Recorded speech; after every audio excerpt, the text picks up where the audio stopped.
Final speaker, Satish Sharma, to speak, to close the debate for us. Thank you very much.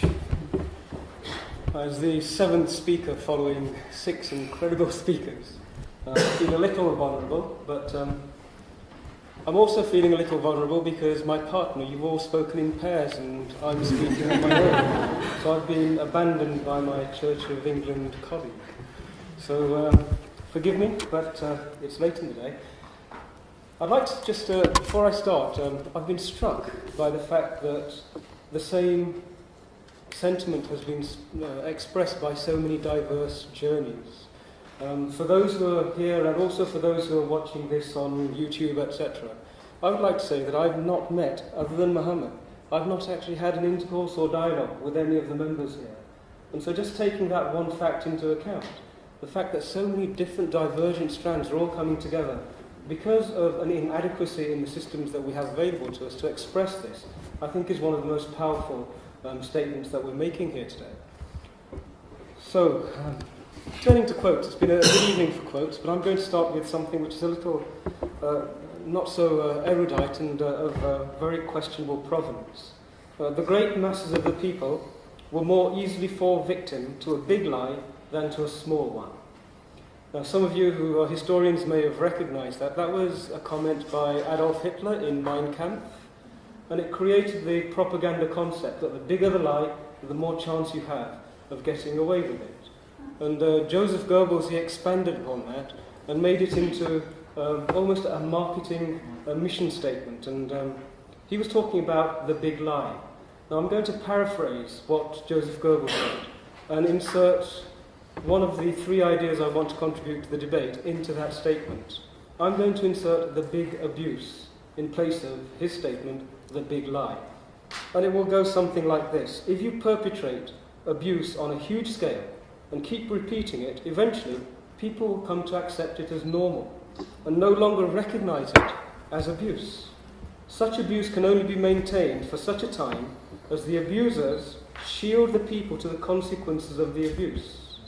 It thus becomes vitally important for the big abuser to use all of its powers to repress dissent and inquiry. For dissent and inquiry are the mortal enemy of the big abuse. So the first idea I want to introduce into the debate is this notion of something I call the big abuse. The idea of religious big abuse is the first of the three ideas. And as an example, I'll demonstrate this principle. And I'll call on experience from my own life and my own tradition.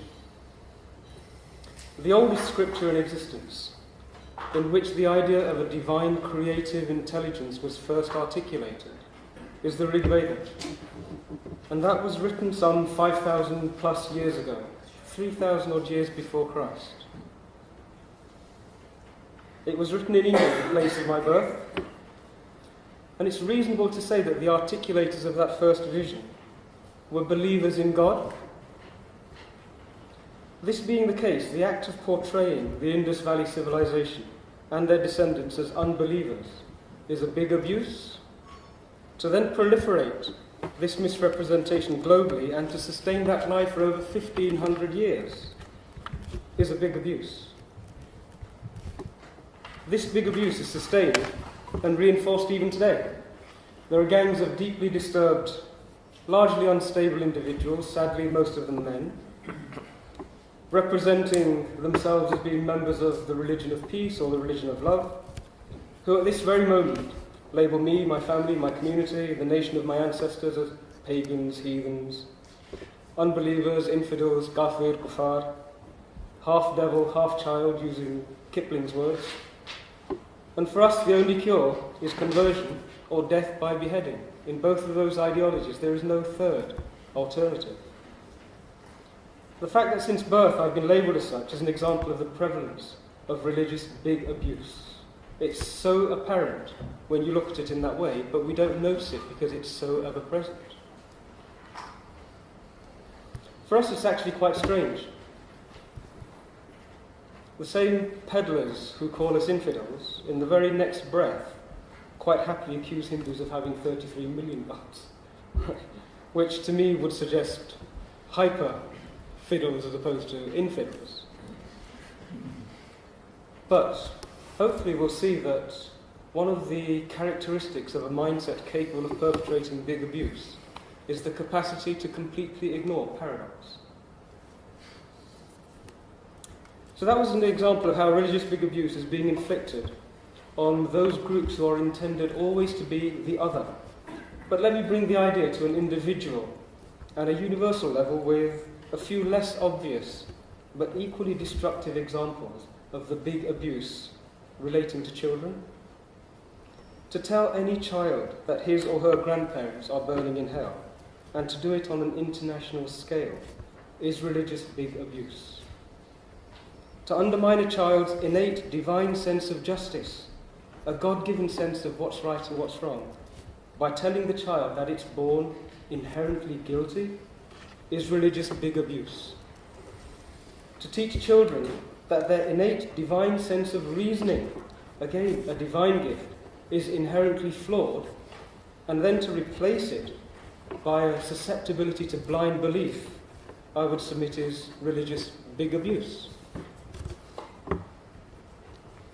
So I'm sure we can mull over this notion of big abuse in our own time and play around with it, but I'd like to emphasise one aspect of the big abuse mindset again, and the big abuse ideology, and that is the corruption of natural human instincts in the pursuit of the exercise of power. The second idea I'd like to pick up with, and it was mentioned earlier, and I'd raise it for consideration in debate, is the idea of religious oversight and self-regulation. Now, I was an auditor in one of my past incarnations. I have to be careful saying that from a Hindu perspective. It's one of my past professional incarnations. And I remember the words that one of the senior partners in the firm where I trained, when he first trained us, he described the role of the independent auditor. And he said, directors cannot be trusted with shareholders' funds. And that's why we independent auditors exist. He said, after lust, greed is one of the strongest human vices, and when we get together to build corporations, we humans can't be trusted to self-regulate our vices. Now in front of us there's the ever-growing mountain of evidence, which can no longer be ignored, that religious corporations fall foul of the same affliction. Despite all of their protestations to the contrary, the evidence is just too great. Now if we can see that independent financial oversight is necessary to prevent abuse of financial trust, what is it that impedes us from seeing that religious corporations need independent oversight to prevent the abuse of physical, psychological, and spiritual trust? I fail to see what it is that impedes us. Now, we're in such a terrible situation that, ridiculous though it may sound, we are realistically required to consider a religious ombudsman as being preferable to the status quo that is clearly intolerable. You know, in no other scenario do we permit the perpetrators of repeated abuse to dictate the terms of their own evaluation, to define what is acceptable penance. You know, we don't permit a burglar to define how he should be treated, or a rapist. We don't ask them to define what rape is and the degree of harm and culpability, and indeed the sentence. It makes a mockery of justice to allow the abuser to define and parameterize the manner in which the abuser, organisation or individual should be judged. One law for these institutions and religious traditions and another for everyone else has been seen repeatedly to provide inadequate protection, and obviously does not safeguard the human right of those not in the club. So the third and final element I'd like to introduce is about the big abuser's ability to render its prey psychologically impotent. Now, I was born in a village in rural India, in a stable in fact, but that's another story. And snakes were common. And I recall being fascinated by the snake's capacity to mesmerize and freeze a mouse prior to leaping and attacking them. And when I heard about the inability of the authorities in Rotherham and in other towns here in the UK to act in defence of the most vulnerable and innocent members of our community, the image of that mesmerised mouse sprang to my mind. And from this perspective, I'd like to share an observation. As I see it, there are not one, but two groups who have been on the receiving end of sustained abuse in our country. Details of those who have been obviously physically or psychologically abused have made headlines, but there is a more insidious abuse which has also been perpetrated, and that has the hallmark of what I call the big abuse. Decent human beings can be identified by their concerns and respect for the welfare and rights of others. This is their innate, innocent goodness. But the predator, the perpetrator of big abuse, knows how to turn this aspect of divinity into a vulnerability, a weakness. And I would ask the question, is that what has been done to the police, the local authority, and the political leaders in places such as Rotherham, Oxford, Derby, Rochdale? And if so, we must understand how this was achieved. Was it deliberately by creating an atmosphere in which our personal connection to simple human rights becomes confused? Is this perhaps achieved by the repeated iterations of religious and wholly spurious offence-taking? A critical question, today especially, is how far has this psychological impotence reached? And specifically, has it spread its tentacles into even Parliament and rendered our lawmakers psychologically handcuffed? If so, I'd send a message to remind our lawmakers that this is the House of Commons, the very institution which was established to enable the common citizen, a person without money, without power, without influence, to seek justice and protection from the abuses of the nobility and the clergy at that time. Those who had money, those who had position, and those who had ultimately power. I'd also respectfully remind our lawmakers, and I'm disappointed that we don't have any of the MPs left here, they've all gone, that the House of Commons stands on a tradition of evidence and reasoning, of debate and wisdom.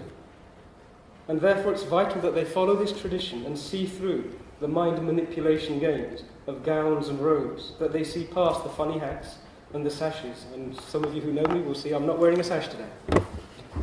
On behalf of the British Hindu religious community, who I work with and have the honour of representing, I'd authorise and encourage our lawmakers to see past pseudo-religious mumbo-jumbo, to see through false claims justifying the rights of divine bigotry and divine self-regulation. I propose that respect for universal human rights must be the bedrock upon which religiously minded individuals build their religious establishments. And those institutions which have been built on the sandy foundations of centuries of abuse, they must be brought to account. If these religious institutions are unable to accept the reasons behind this, any connection with divinity has clearly long fled their institutions. Big abuse is simply about power and has nothing to do with God. In fact, such institutions and traditions give God, even God, a bad name. Just over a week ago, on the 9th of November, I had the privilege to represent the British Hindu community at the Cenotaph and to commemorate the courage and sacrifice of millions of servicemen and women, over 160,000 of them from the Indian subcontinent. And I'd close my remarks with an observation to do with courage. Each and every one of those souls who we remember on Remembrance Sunday, they valued the protection of innocent and vulnerable people and their own way of life to such a high degree that when faced with a delusional criminal army driven by an exclusivist ideology, they chose to risk and sacrifice their lives. Now today we're discussing the actions of abusers, big abusers, the biggest the planet has ever seen in some cases, who despite robes, gowns and hats are also exclusivist, delusional criminals. And we too need to find the courage to act in protection of the most innocent and the most vulnerable members of our community, and also the British way of life. They are threatened. And so I would submit that religious rights must be subservient to human rights, and the rule of reason must prevail over abusive criminality, no matter how divinely delusional. Thank you very much.